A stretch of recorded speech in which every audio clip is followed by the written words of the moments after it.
حضرت عائشہ صدیقہ رضی اللہ تعالیٰ عنہ فرماتی ہیں ایک عورت تھی اور اسے نبی پاک صلی اللہ تعالیٰ علیہ وسلم نے وہ کلمہ پڑھ کے مسلمان ہوئی، مدینہ طیبہ آ گئی تو حضور نے مسجد نبوی شریف میں اس کے لیے مکان، ایک سادہ سا کمرہ ساتھ مسجد کے بنوا دیا، وہیں رہنے لگی۔ اکثر وہ سیدہ طیبہ کے پاس آتی تو حضرت عائشہ صدیقہ رضی اللہ تعالیٰ عنہ فرماتی ہیں وہ بڑی باتیں سناتی اور آخر میں کہتی وہ ہار والا دن بھی بڑا عجیب دن تھا اور میرے رب کی قدرتوں کا دن تھا، وہ بھی بڑا عجیب دن تھا۔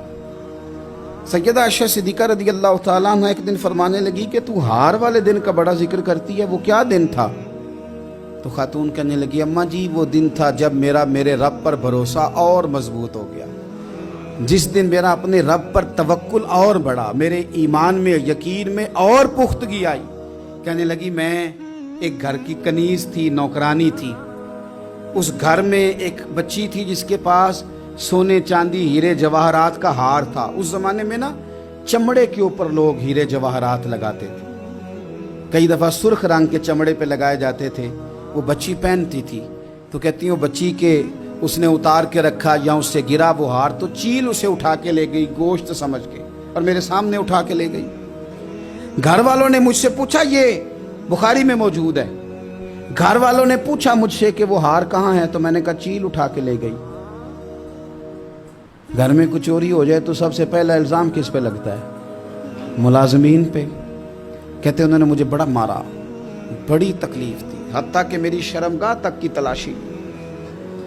میری عزت اتنی خراب کی میں بتا نہیں سکتی۔ میں نے اپنی زندگی میں ایک واقعہ دیکھا، ایک امیر گھر میں چوری ہو گئی، ملازم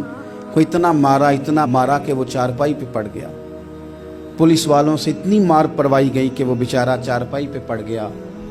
اور پھر وہ اتنا بیمار ہوا اور کچھ دنوں کے بعد پتہ چل گیا کہ چور تو اپنا بیٹا ہے ان کا، پھر اس کا انتقال ہو گیا۔ اب وہ سیٹھ صاحب اور گھر والے آ کے مرنے والے کے کان میں معافیاں مانگ رہے ہیں، کان میں۔ تو میں نے ان سے پھر کہا تھا کہ یہ تو اب چلا گیا ہے، تمہارا زور چلتا تھا نا تو تم نے قانون خریدا اور تم نے اسے جتنا ہو سکا تم نے اسے مار پڑوائی، تمہارے پاس جو عدالتیں تھی تم نے وہاں کارروائی کی، اب ایک عدالت قیامت کے دن لگے گی۔